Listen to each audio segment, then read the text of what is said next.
vi gå i gang med selve kåringen af de 36 Danmarksmestre inden for konkurrencefelt. Men inden da, så vil jeg gerne se undervisningsminister Christina Antorini heroppe.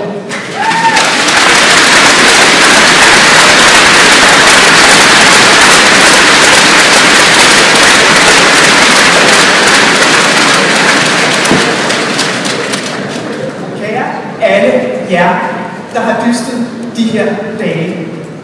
Jeg kan godt forstå, hvis I både er trætte og spændt nu. Der er faktisk nogle af jer, jeg har haft muligheden for at følge, inden I kom hertil, for det er jo en lang rejse for at være her. Og nummer 2, det er Daniel.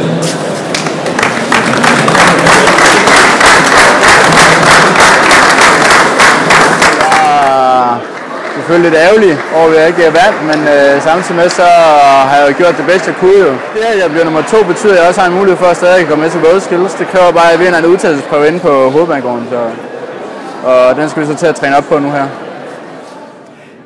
Kæmpe stort tillykke til Daniel, som simpelthen er blandt top 3 af murere i Danmark. Det er jo kæmpe stort. Og vi har brug for mange flere dygtige som Daniel, som ligger helt i top ved det ypperste med sin erhvervsuddannelse.